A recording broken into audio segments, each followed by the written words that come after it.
नमस्कार। आज हम डीप माइंड की दुनिया में थोड़ा और गहरा उतर रहे हैं। हाँ नमस्कार। आपको अल्फाफोल्ड तो याद ही होगा, जिसने वो प्रोटीन संरचना वाली पहेली सुलझाकर जीव विज्ञान में तहलका मचा दिया था। बिल्कुल बिल्कुल, वो तो कमाल ही था, एक बहुत बड़ी कामयाबी। हाँ, पर अब लग रहा है कि डीप माइंड उससे भी आगे बढ़ रहा है। अब बात हो रही है कृत्रिम सामान्य बुद्धिमत्ता की, AGI की, और वो भी रोबोटिक्स के साथ मिलाकर। हाँ, ये एक बहुत ही दिलचस्प मोड़ है। हमारे पास एक लेख के कुछ हिस्से हैं जिनसे पता चलता है कि अल्फाफोल्ड की सफलता के बाद डीप माइंड अब किस तरफ जा रहा है। सही। मतलब सोचने समझने वाले रोबोट बनाने और AGI हासिल करने की दिशा में। हाँ, उनका फोकस अब उधर ज्यादा दिख रहा है। तो आज देखते हैं कि ये नया चक्कर क्या है, कौन सी टेक्नोलॉजी इस सब के पीछे है और विज्ञान के लिए इसके क्या मायने हो सकते हैं, है ना? जरूर जरूर, इसका बात करते हैं।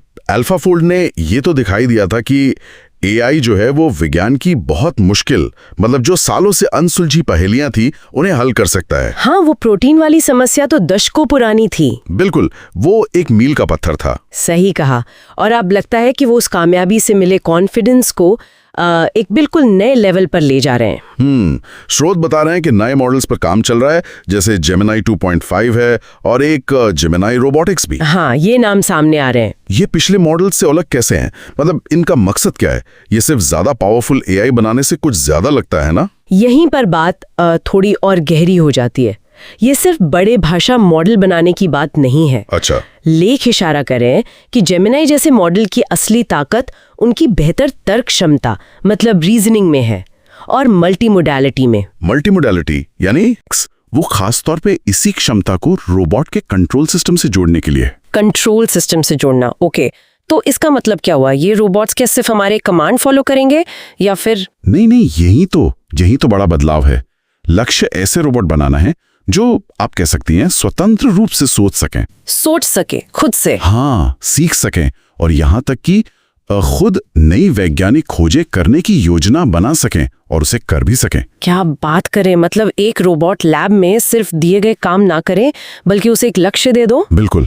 जैसे मान लीजिए लक्ष्य है इस बीमारी के लिए ज्यादा असरदार दवा खोजो। हाँ। तो वो खुद प्रयोग सोचेगा, करेगा, नतीजों को समझेगा और फिर अपनी स्ट्रेटेजी बदलेगा। अरे वाह! ये सिर्फ सॉफ्टवेयर नहीं है, ये असल दुनिया में काम करने वाले बुद्धिमान एजेंट्स होंगे। ये तो बिल्कुल जैसे साइंस फिक्शन होता है वैसा लग रहा है। मतलब कंप्यूटर सिमुलेशन से बाहर असली लैब में काम करने वाले रोबोट। सही पकड़ा आपने। ये तो पूरा तरीका ही बदल देगा विज्ञान का। बिल्कुल। डीप माइंड का जो दायरा है वो अब सिर्फ डिजिटल डेटा या सिमुलेशन तक नहीं है, वो अब क्या कहते हैं, भौतिक दुनिया में काम करने वाली बुद्धिमान मशीनें बनाने की तरफ देख रहे हैं। और ये मशीनें सिर्फ हाथ पैर नहीं होंगी, उनमें सोचने समझने की क्षमता होगी जो जेमिनाई जैसे मॉडलों से आएगी। और यहीं पर मुझे लगता है AGI की बात आती है। हाँ बिल्कुल। स्रोत में ये भी था कि कुछ एक्सपर्ट्स मानते हैं कि अगले 5 से 10 साल में AGI हकीकत बन सकती है। मतलब इंसानों जैसी सोचने समझने वाली AI। हाँ, ये अनुमान लगाया जा रहा है। क्या ये रोबोट्स उसी दिशा में एक कदम है? जरूर।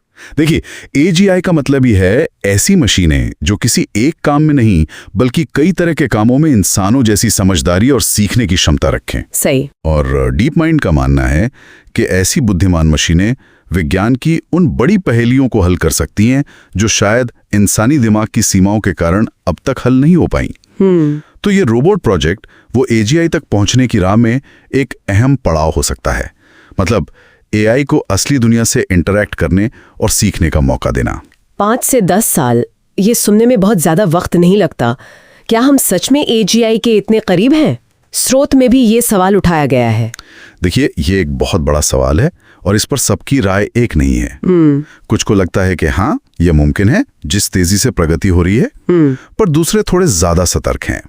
लेकिन बात यह है कि डीप माइंड जैसी कंपनियां सिर्फ अनुमान नहीं लगा रही, वो सक्रिय रूप से इस लक्ष्य को हकीकत बनाने में जुटी हैं।